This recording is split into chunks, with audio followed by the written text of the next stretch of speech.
Tarifaço! Haddad tenta negociar com o Donald Trump e leva uma porta na cara. Bom dia, bom dia, bom dia! Meu muito bom dia para vocês, meus amigos não sancionados, não punidos por Donald Trump. Como que vocês estão se sentindo hoje, hein? Vocês que têm visto para os Estados Unidos ou então que podem ir atrás e obter um. Vocês que não são carimbados como violadores de direitos humanos no Brasil e no exterior. E vocês que nem vão sofrer com a lei Magnitsky. Olha, só pode estar bem, né? Ou pelo menos melhor do que tá pros outros aí.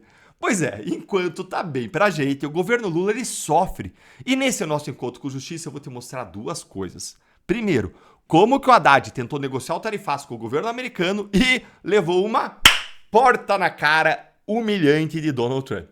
Em segundo lugar, como que o Lula está totalmente inconformado e contrariado nos bastidores porque ele não consegue fazer nada, nadinha, para resolver essa situação gravíssima para o Brasil, tal é o tamanho da sua surreal incompetência, como eu vou te mostrar. Mas eu quero começar com uma notícia muito bonita e um agradecimento para vocês muito especial.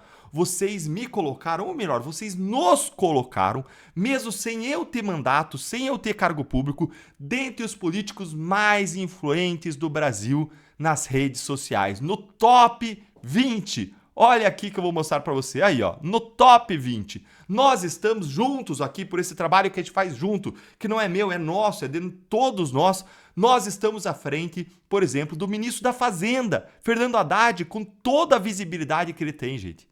Com toda a visibilidade que ele tem. Então, meu muito obrigado para você. Saiba que a minha força não é minha, é a força que vem de vocês, é a força das nossas causas, daquilo que a gente acredita em conjunto. E bora aqui então para o nosso primeiro ponto, com essa matéria da Folha de São Paulo, justamente aí falando dele, Fernando Haddad.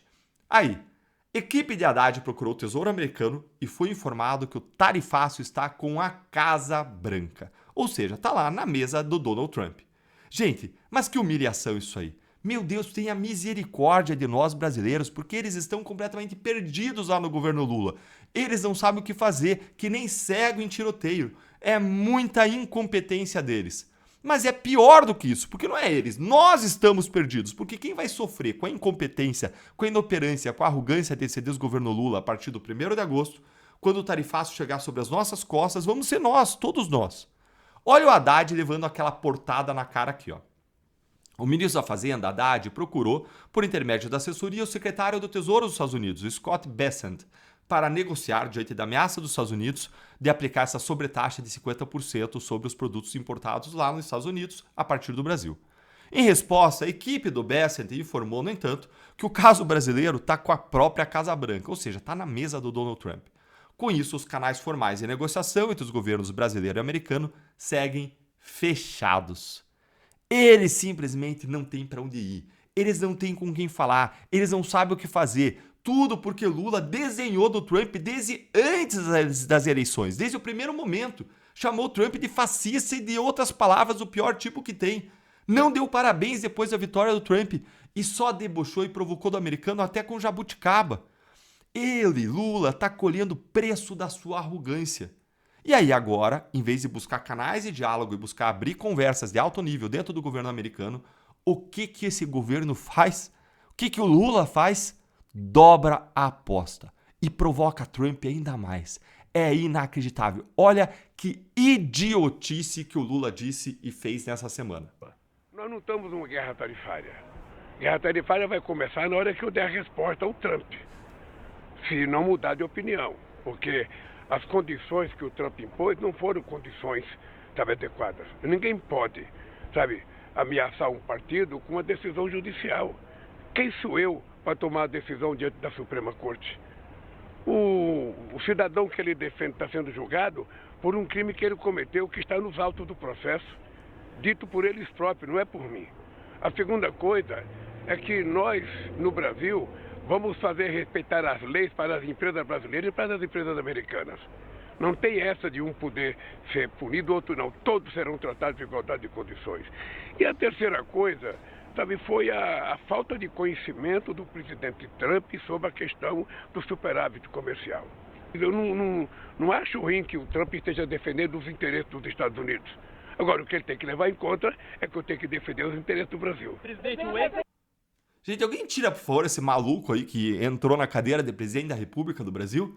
A mensagem que me vem à mente é de Jesus vendo aquelas pessoas matando ele. A vontade de dizer, Deus, perdoa ele porque ele não sabe o que faz, mas livra a gente dele ao mesmo tempo. Porque, tudo bem, perdoa ele pelos males que ele causou aí, mas nos salva de tanta ignorância, de tanta idiotice, desse tipo de comportamento e conduta que só piora tudo pro brasileiro. E o Alckmin, gente? Coitado do Alckmin. O Alckmin passou pela mesma coisa. Olha aqui, ó. Na semana anterior, o vice-presidente Geraldo Alckmin também buscou interlocução com a Secretaria de Comércio americano, tendo conversado diretamente com o secretário Howard Lutnick. Obteve semelhante resposta. Porta na cara do Alckmin também. Ou, como os americanos disseram para a embaixadora brasileira, que veja bem, estava de férias no meio de toda essa crise. Olha a incompetência do governo. A embaixadora estava de férias. A casa pegando fogo e o bombeiro lá de férias, tranquilo, passeando nos Estados Unidos. E aí, como o governo americano disse para essa embaixadora, depois que ela voltou de férias, é claro, é too late, é tarde demais. Vejam o que disse o colunista Lauro Jardim, do Globo, sobre como que está a situação lá do lado do Alckmin. Olha aqui. Alckmin e os Estados Unidos e a negociação do tarifaço. Tudo o quê? Tudo o quê? Parado. Parado. Segundo o jornalista, não tem nenhuma reunião na agenda do Alckmin para tratar do tarifaço. Tá realmente tudo parado. Vamos agora para o segundo ponto que eu vou mostrar para vocês, como que o Lula tá literalmente arrancando os poucos cabelos que lhe restam no Palácio do Planalto, porque ele não sabe mais nem o que fazer e nem com quem falar. Bem que eu achava, viu, gente, que o Lula estava cada vez mais parecido com Alexandre de Moraes à medida que ele arranca os seus cabelos. Agora eu tô entendendo aí o porquê. Olha aí comigo. Ontem o presidente recebeu ali alguns governadores, aliados, políticos ali, e nessas conversas ele falou, olha, infelizmente até agora você não tem nenhum canal aberto diretamente com a alta cúpula do governo dos Estados Unidos. Arrogância. E Lula disse que não tem nenhuma demonstração de vontade política da parte de Trump, dos seus assessores, para que essa negociação seja feita. Claro. Ele disse que institucionalmente está tendo contato da parte técnica da diplomacia brasileira, do Itamaraty, com diplomatas americanos. Mas fica nisso, não chega ali no nível, no patamar, no nível de liderança, para que alguém que possa tomar uma decisão. Claro. O governo acredita que, como está se aproximando do 1º de agosto, isso talvez não mude.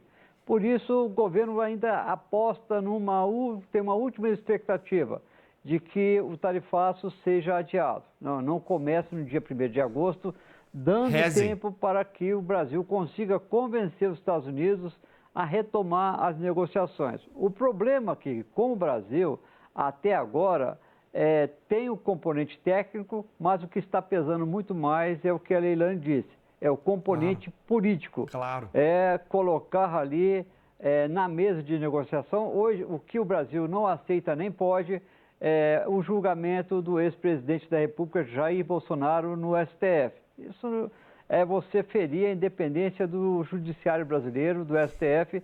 Isso está fora de cogitação, não será colocado na mesa de negociação. Daí que é imprevisível qual vai ser a atitude do presidente americano. Ele está conseguindo fechar alguns acordos antes do dia 1º de agosto, e aí a dúvida fica o seguinte, como ele vai se comportar em relação ao Brasil, que tem hoje a maior tarifa recíproca aplicada para entrar em vigor a partir de 1º de agosto. 50... Gente, eles estão torcendo para o Trump suspender, para o Trump adiar, porque eles não conseguem nem pedir nem isso. Ou seja, rezem, orem, porque o governo não está tendo nenhuma efetividade. E olha, Lula, continua assim, viu? Dobra a aposta, xinga o Donald Trump como você já fez. Quem sabe assim você consegue, confia. Mas se você que está aqui comigo, ao contrário de Lula, você quer entender como se posicionar, como se comunicar melhor, como se manifestar nas redes sociais, compreendendo que está dentro do seu direito à liberdade de expressão, sem cometer e falar asneira, e quais são os seus limites, eu tenho um convite para você. Quem sabe a gente devia mandar esse convite para o Lula também, né? Eu preparei um ambiente fechado, exclusivo, para ensinar para você o que você pode e o que você não pode falar nas redes sociais, quais os riscos legais ao criticar políticos e autoridades, como se proteger juridicamente para você exercer sua liberdade sem medo. Esse é o Mapa Político da Luta pela Liberdade, que é um curso direto ao ponto, sem censura, para você, como aluno, entender seus direitos, não correr riscos desnecessários. Você vai aprender sobre crime de injúria, calúnia, difamação, incitação ao crime, racismo, o que é discurso de ódio, wokeismo, o tal do cancelamento, se você pode ou não criticar urnas eletrônicas e justiça eleitoral, como criticar de modo duro, sem correr risco de você ter que pagar uma indenização e quais são as medidas que você pode adotar quando alguém te ofende. Então clica aí no link da descrição ou nos comentários para me dar o privilégio de ser o seu professor e ali clicando você vai saber mais sobre esse curso. Um grande abraço e até o próximo vídeo.